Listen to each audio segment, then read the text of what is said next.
මාස කිහිපයකට පස්සේ අලුත් වීඩියෝ එකක් අරගෙන මං ඔයාලා ළඟට ආවා.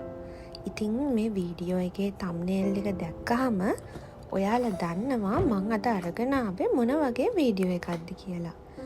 ඔව්, ඔයාලා හිතපු දේ තමයි.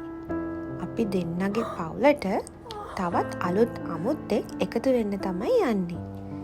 ඉතින් මේ සුබ ආරංචි අරගෙන තමයි මං ඔයාලව බලන්න අද ආවේ. ඉතින් හැමෝටම කලියෙන් අපේ පවුලට පුංචි අමුත්තෙක් එකතු වෙනවා කියලා දැනගත්තේ මම මෙන්න මේ විදියට. ඉතින් හස්බන්ඩ්ව සර්ප්‍රයිස් කරන්න ඒ ආරංචිය මං හස්බන්ඩ්ට කිව්වේ මෙන්න මේ විදියට. ඇත්තටම? ඔව්. අද බලන්න කම්බලම.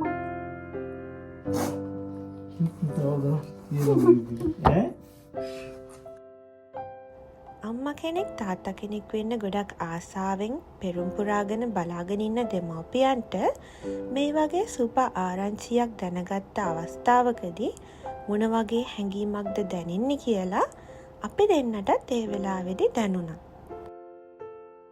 වචන වලින් කියාගන්න බැරි ලොකු සතුටක් එක්ක බලාපොරොත්තු ගොඩක් හිතේ තියාගෙන ඒ දේවල් කඳුළු වලට පෙරළුනේ මෙන්න මේ විදිහට. තවමත් ඒ හැඟීම මොන වගේද කියලා වචන වලින් නම් විස්තර කරන්න බෑ. සතුට, බය මේ හැමදේම එකතු වෙලා.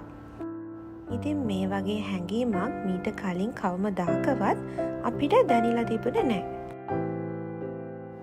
ඉතින් මේ සුබ ආරංචිය අපි දෙන්න දැනගත්ත ගමන්ම මුලින්ම කරේ අපේ ගෙවල් වලටත් මේ සුබ ආරංචිය කියපු එක. අපි දෙන්නගේ පළවෙනිම අත්දැකීම නිසා මේක තවදුරටත් තහවුරු කරගන්න අපි හොස්පිටල් එකට ගිහිල්ලා ඩොක්ටර් කෙනෙක්ව හම්බුණා. ඉතින් මෙන්න මේ විදිහට තමයි අපේ පුංචි පවුලට අලුත් අමුත්තා එකතු වුණේ. හස්බන්ඩ් තාත්තා කෙනෙක් වෙන්න යනවා කියලා දැනගත්ත ගමන්ම එයාගේ සතුටට එයා මුලින්ම කරේ මේ වගේ චූටි බබාලගේ ෆොටෝස් අපි දෙන්නගේ කාමරේ පුරාවටම මෙන්න මේ විදිහට එල්ලපු එක.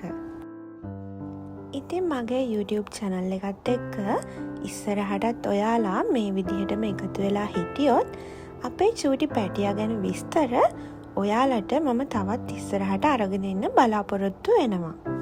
ඒ වගේම තමයි වීඩියෝස් අරන් ඉන්න බැරි වුණ මේ ටික කාලය ඇතුළත මං ගැන හොයලා බලපු හැමෝවම ගොඩක් ආදරයෙන් මම මේ වෙලාවේ මතක් කරනවා.